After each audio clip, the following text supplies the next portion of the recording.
പിന്നെ കുഴപ്പമൊന്നുമില്ല, നമ്മൾ അഹങ്കരിക്കാതിരുന്നാൽ മതി. നമ്മുടെ സമ്പാദ്യത്തിൽ നമ്മൾ പെട്ടെന്ന് അഹങ്കരിച്ചു പോകും. അത് പാടില്ല. Stay calm, stay humble. എത്ര സമ്പാദ്യമുണ്ടെങ്കിലും നമ്മൾ പച്ചയായ മനുഷ്യരാ, ആറടി മണ്ണിലേക്ക് പോകാനിരിക്കുന്നവരാ. ആ ബോധത്തിൽ ജീവിച്ചാൽ മതിയല്ലോ.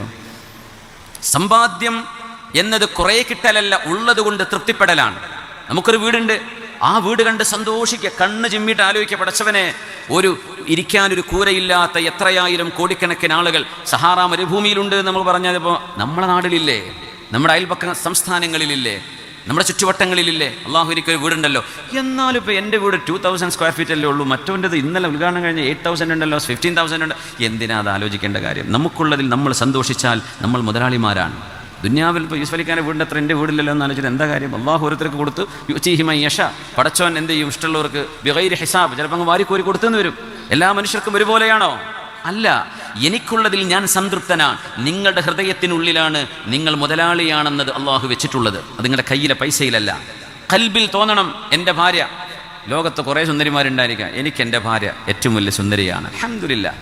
എനിക്കെൻ്റെ മക്കള് എൻ്റെ കണ്ണിലുണ്ണിയാണ്. എൻ്റെ ജോബ്, എനിക്ക് ലുഖ്മത്തു ഐഷ്, എനിക്ക് ജീവിക്കാൻ വക നൽകുന്ന എൻ്റെ ജോബാണ്, അൽഹംദുലില്ലാ. നല്ല ജോബ്, കൂടുതൽ സാലറി ഉള്ളത് കിട്ടിയാൽ ഞാൻ പോകും. പക്ഷെ ഉള്ളത് ഞാൻ തൃപ്തനാണ്, സംതൃപ്തനാണ്.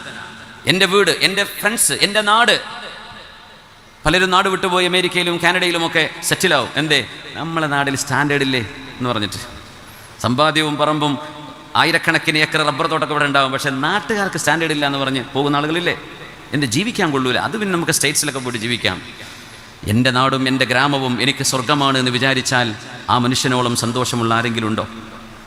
നമ്മുടെ ചുറ്റുവട്ടങ്ങളിൽ സന്തോഷം അല്ലാഹു നൽകിയതാണ്. പക്ഷെ നമുക്ക് തോന്നുകയാണ് കുറേ കിട്ടിയാലാ സന്തോഷിക്കാൻ. അല്ല, അതിനാണ് പ്രവാചകർ നമ്മുടെ മുമ്പിലേക്ക് അല്ലാഹു പറഞ്ഞയച്ചത്, മനുഷ്യന് സമാധാനം നൽകാൻ. അതുകൊണ്ട് പറഞ്ഞു, അൽ ഖനാഅതു കൻസുൻ ലാ തഫ്നാ, ഉള്ളത് കൊണ്ട് തൃപ്തിപ്പെടുക എന്ന് പറയുന്നത് ഒരിക്കലും തീർന്നു പോകാത്ത നിധിയാണ്.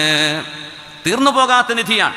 നിങ്ങൾ വാഹനം ഓടിക്കുന്നു, ഒരു സ്വിഫ്റ്റ് കാറേ ഉള്ളതിൽ, മാരുതി 800 ഒക്കെ പഴയ കാലത്തൊക്കെ ഉപയോഗിച്ച്, അതൊക്കെ അന്ന് കാറായാൽ മതിയായിരുന്നു അല്ലേ? കാറിലാ വന്നതെന്ന് പറയാം.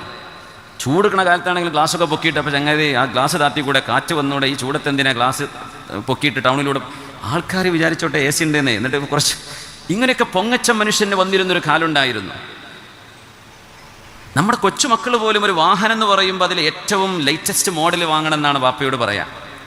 നമ്മളൊരു വാഹനം എങ്ങനെ തട്ടിയൊപ്പിച്ചു, നമ്മുടെ അയൽപക്കക്കാരനോ കുടുംബക്കാരനോ അതിലും മുന്തിയ വണ്ടിക്ക് വന്ന വാപ്പാൻ്റെ വണ്ടിയിൽ നിന്ന് ഈ മക്കൾ ആ വണ്ടിയിലേക്ക് ഓടും ഇല്ലേ? അത് മനുഷ്യൻ്റെ പ്രകൃതമാണ്.